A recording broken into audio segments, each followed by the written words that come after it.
Hi guys, we're back at Smash Fishing. We got Sam with us. Hell yeah. We've both taken the day off because it's my birthday, and we're going to go out in the freezing cold and 4-7 winds with the lures and try and get some bass or rockies or just anything really, eh? Yeah, anything we can find. So stay tuned. I'm going to vlog the day.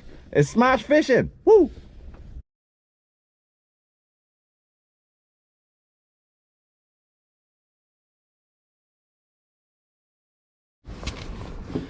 Let's go spend some birthday vouchers. Gotta love the lure section. Lots of goodies. Lots of goodies. Probably one of the best lures on the channel. Nice.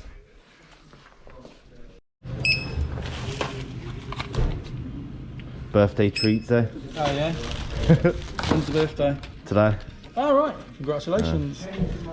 Cheers, mate. Don't look 40. 41? We gotta get it right. Come on, you big shiners.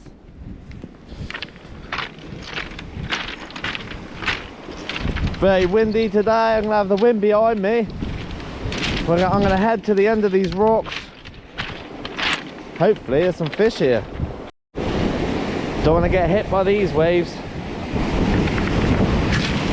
Fall in there, you're gonna know about it. You get washed straight over the rocks. Quite an evil swell around here at the moment. Come on. Hopefully we don't get hit by a wave. Come on, you shiners. Woo!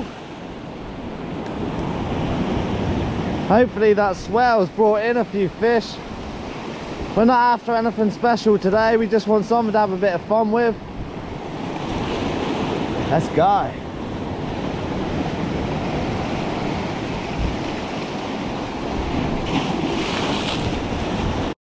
We've just seen some mullet feeding on the surface, just in a little bay around the corner. So I've quickly tied on some 8-pound fluorocarbon to a size 10 hook, I think that is. And we've got some bread. We just literally run to the shop and we're going to try and catch one. The trick with mullet fishing is, so in close, you've got to literally creep your way to the edge. We've seen some huge tails coming out of the water around here, and you can see all the seaweed. This is what they're feeding on. So I'm going to stop here, quickly bait up my hook, and all I'm using is just a piece of crust on the surface, and I'm hoping they would just come and swallow it. They look like really good fish down here. What I like to do, if you hook it straight in, out the back, and then turn the hook round and straighten again, and then just squash a little bit around the eye of the hook so they can't see it.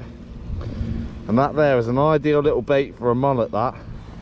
And all I'm going to do is just ping it out about 4 yards off the seaweed, and that is all you need to do as well.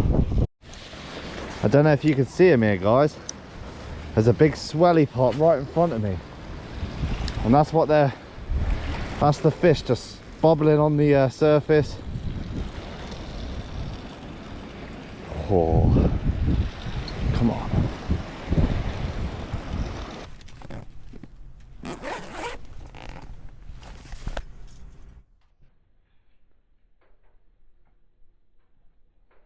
What I'm using today is I've got my normal spin set up for bass, and all I'm using is a little lead weight, about a ½ ounce I think that is, a small bead to a swivel, and about a 2-foot trace to my jig. And that's because I want the weight to drift down faster than the jig, and it will come down nice and slowly, and hopefully we get some cuttlefish on this. Sam's using the double rig that we normally use, and hopefully he will get some squid. We're trying to load up on some conger bait at the moment. That's why we're coming out frequently trying to get these. I'm using the 3.5 squid jig. I don't know if that'll focus there. I'll be changing it up during the night. We've got a 9-meter tide today, so we're hoping to load up on a few. Got the old bucket, some nice big squid. Hopefully the big tide has drifted them in. and we can hook into them. Come on, you Squidwards. All we're doing is just letting it sink down nice and slowly.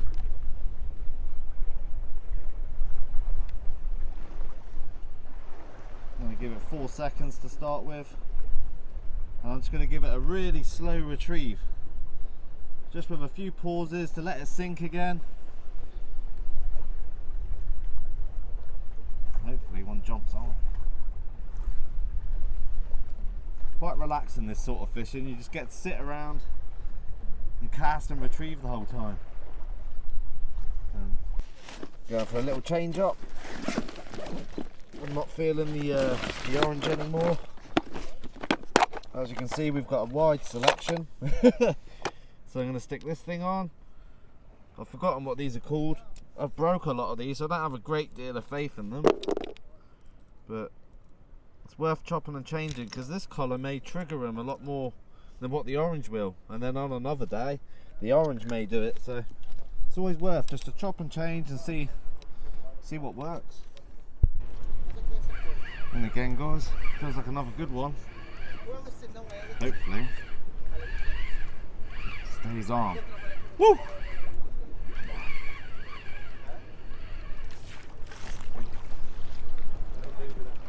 We're going to take him round to the steps now, guys. It's a nice one. Hopefully he don't pop off. That's a nice one, eh? Yeah. Check that one out for a squid, guys. That's a prime old squid, that one. Makes up for the one that I've just lost. Beautiful size. It's going to make great eating. Hopefully we can get a few more like this. These are ideal conger baits. You chuck half of that on a hook and hopefully catch a big eel with it. What a cracker, eh, mate? Lovely job. Let's go get some more. Woo! Awesome looking squid. They change colour. You got your tentacles here. These are the shooting tentacles, these ones, that bring it inside the mouth, inside there. The way we like to kill them, just a quick chop, and as you can see, goes completely white. That's the squid dead now. It's a good 2 pounder, that. Trick with squid, once you hook them, you've just got to continue to reel, and if it starts jolting quite heavy, just give it a little bit and just keep tension on it, otherwise it will just pop off like that first one did. If you're not in contact with it and give it too much slack, that's it, you've lost it. Let's go get some more sound. We haven't got too much stuff with us today. I've just got my, sorry mate, That's all right.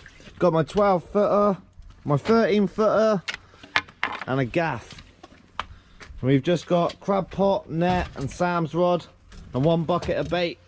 Not carrying too heavy today, but hopefully we can get something decent, eh mate? Yeah, fingers crossed, mate. Good old crab pot, baby. What we're using tonight, we've got 200-pound trace, 8/0 hook, to a 20-pound breakaway leader, to a little clip for my weight, just so that can break off to land the fish. And I get that on the rod now, get it baited up. How I like to bait these up, it's literally, you guys have probably seen it a lot in the past. I like to cut the fish popsicle in half, if you can. Oh, there we go. These are still pretty frozen because we sort of just run in the freezer, grabbed the bait and went. Like to go underneath the chin. Whoop. And then straight out the end of the head. And that's solid enough for an eel to take it. And hopefully we can not hook it too deep. With the congers, you don't have to cast very far. Just a little drop off the wall. It's plenty. That's if they're here. We've filmed a conger hole down this spot, so I'm gonna give it a go. We've got a drop-in tide, so this ain't the ideal conditions. What I'm using on this rod is the up and over rig that just clips up and back down again for streamlined casting. I'm just quickly doing this now because we want to get out there. And what I'm baiting up with is, I've got a small squid here, about 6 inches long, is a perfect size bait. And as always, the bait's half frozen, So just got to get it in the best we can. There we go. And what I'm going to do is just pop a piece of sand eel on for a bit of scent, just in case there's a ray around. And I'm going to put that on the back. So then I've got loads of hook exposure. And get the good old trusted bait elastic. And give it a good old binding up. This is just going to go out for anything that's swimming past, really.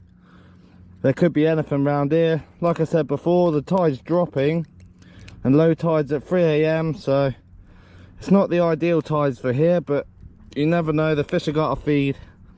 So that's my bait all ready. And you bring your second hook up and you go 1, 2, 3, and I like to go opposite to the other hook, just like so. That's an ideal bait, that, for a ray, huss, conger, dogfish, you name it. That's the bait rod out, ready to go, baby. Let's go catch some monsters, Sam. Hell yeah. Hell yeah. Come on, you beauty. Give me some lobsters. Whoop. She's gone. We've got a little variety of bait today. We've got whole mackerel. We've got nice sized sand eels. And then I buy the bulk boxes of squid now. And I put them in packs of 10. They usually last quite a long way, that does. So it's a lot cheaper than buying them individually in the little pound boxes. Hopefully on this good bait we catch a good fish. First fish of the night. Sam with a little whippy, baby. Didn't even know you had it on, eh, mate? No, just changing the bait. Yeah. Yeah, nice to see. Yeah. At least there's fish still here. That's called a conger eel, that. Awesome colours on these fish. Not hooked very deep either. Perfect.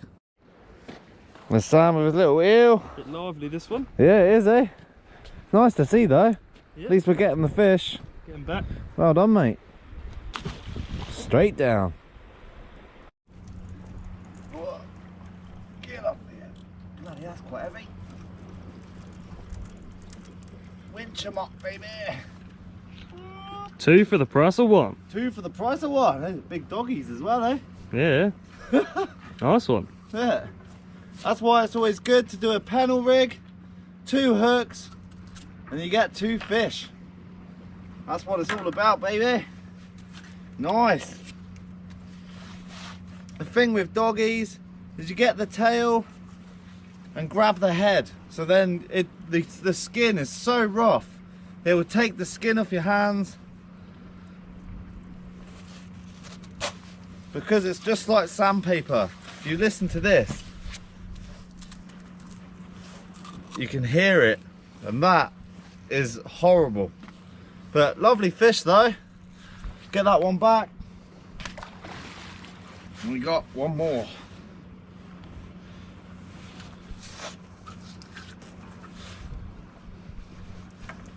Nice. They're quite big doggies, eh? Yeah. Nice. Lovely job.